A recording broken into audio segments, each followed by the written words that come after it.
IPL 2022 अब अपने business and की तरफ बढ़ रहा है, लेकिन अभी भी टूर्नामेंट का रोमांच चरम सीमा पर बना हुआ है, क्योंकि अभी तक एक भी टीम ऐसी नहीं है जिसने प्लेऑफ में अपना क्वालिफिकेशन पक्का किया हो। हालांकि कल टेबल टॉपर्स गुजरात टाइटंस के पास प्लेऑफ पक्का करने का मौका था, पर उनके रास्ते में आ गई मुंबई इंडियंस और एमआई पल्टन ने पलटवार करते हुए टेबल टॉपर्स को हैरान करते हुए एक रोमांचक मुकाबले में हार थमा दी है। तो दोस्तों, कैसे एमआई ने जीती एक हारी बाजी और हार्दिक पांड्या एंड कंपनी को किया चारों खाने चित, इस रिपोर्ट में हम आपको देंगे पूरी जानकारी।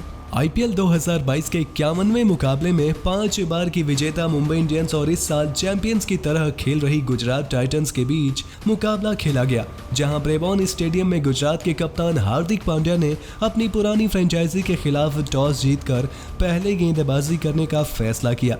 लेकिन उनका ये फैसला शुरुआत में रोहित शर्मा और ईशान किशन की जोड़ी ने पूरी तरीके से गलत साबित कर दिया। रोहित और ईशान विस्फोटक अंदाज में बल्लेबाजी करते रहे और पावर प्ले का भरपूर फायदा उठाया। पावर प्ले में दोनों बल्लेबाजों ने शानदार बल्लेबाजी करते हुए बिना विकेट गंवाए 54 रन बना डाले। हालांकि 8वें ओवर में राशिद खान ने रोहित शर्मा को 43 के नीचे स्कोर पर आउट कर मुंबई को बड़ा झटका दिया। 74 की ओपनिंग साझेदारी के बाद गुजरात को पहली कामयाबी मिली, जिसके बाद बल्लेबाजी करने आए सूर्य कुमार यादव से एक बड़ी पारी की उम्मीद थी, पर सूर्य कोई खास कमाल करने में कामयाब नहीं हो सके और 11वें ओवर में प्रदीप सांगवान ने सूर्य कुमार यादव को आउट कर मुंबई को दूसरा झटका दिया। जैसे ही स्काई गए, थोड़ी देर के बाद अलजारी जोसेफ ने ईशान किशन को अर्धशतक से पहले ही आउट कर मुंबई को बैकफुट पर धकेल दिया। ईशान 29 गेंदों में 45 रन बनाकर आउट हुए और आउट ऑफ फॉर्म पोलार्ड का बल्ला इस मुकाबले में भी नहीं बोला और 15वें ओवर में राशिद खान ने भी उनके स्टंप्स बिखेर दिए, जिसके बाद मुंबई इंडियंस 119 रनों पर 4 विकेट गंवाकर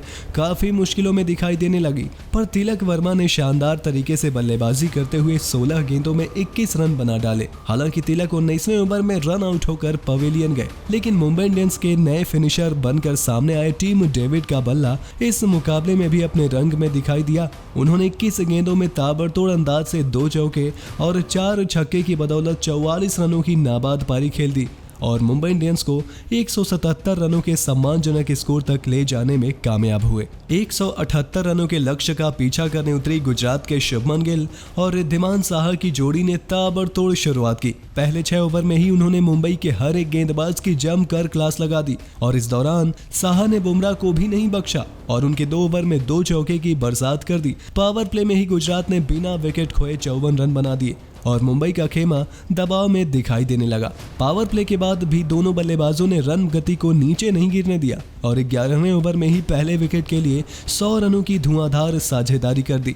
इस दौरान साहा ने 35 गेंदों में अर्धशतक जड़ दिया, तो वहीं अगले ओवर में गिल ने भी 33 गेंदों में अपने आईपीएल करियर का 13वां अर्धशतक पूरा किया और गुजरात एक तरफा जीत की तरफ बढ़ता हुआ नजर आ रहा था। लेकिन यहीं पर 13वें ओवर में तगड़ा ड्रामा देखने को मिला। मुर्गन अश्विन ने शुभमन गिल को 52 रन पर चलता कर एमआई को पहली कामयाबी दिलाई। वहीं इसी ओवर में साहा को भी पवेलियन की राह दिखाकर एक ही ओवर में दोनों सेट बल्लेबाजों के विकेट झटक लिए और मुकाबले में नया रोमांच पैदा कर दिया। इसके बाद हार्दिक और साई सुदर्शन ने मोर्चा संभाला और शानदार अंदाज से पारी को आगे बढ़ाया। हालांकि 16वें ओवर में कायरन पोलार्ड की पहली गेंद पर सुदर्शन ने छक्का जड़ा, लेकिन ओवर की अंतिम गेंद पर बदकिस्मती से हिट विकेट हो गए, जिसके बाद आखिरी 4 ओवर में गुजरात को जीतने के लिए 40 रनों की दरकार थी और विकेट पर हार्दिक पांड्या के साथ डेविड मिलर की जोड़ी मौजूद थी। 17वें ओवर में रोहित ने गेंद बुमराह को थमाई, लेकिन उस ओवर में हार्दिक पांड्या और मिलर ने 2 शानदार चौके लगा दिए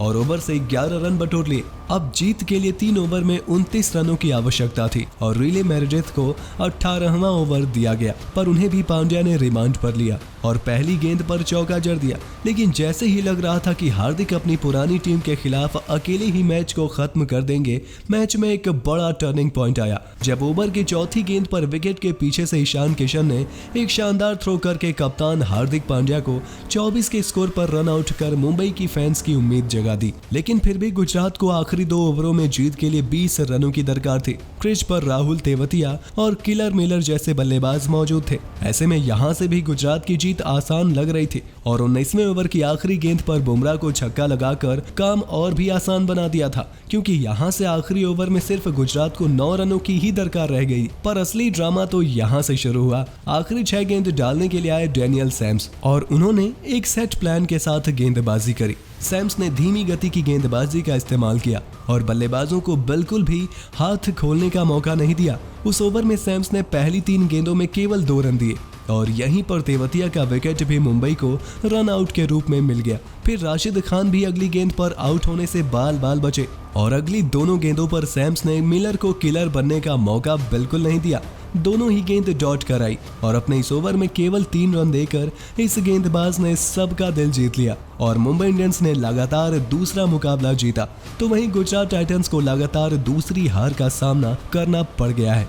तो दोस्तों, आपके हिसाब से किस मुंबई के खिलाड़ी ने सबसे बेहतरीन प्रदर्शन इस मुकाबले में किया है? अपने जवाब हमें कमेंट बॉक्स में कमेंट करके ज़रूर बताइए और ऐसे ही शानदार खबरों के लिए सब्सक्राइब कर लीजिए हमारे यूट्यूब चैनल को।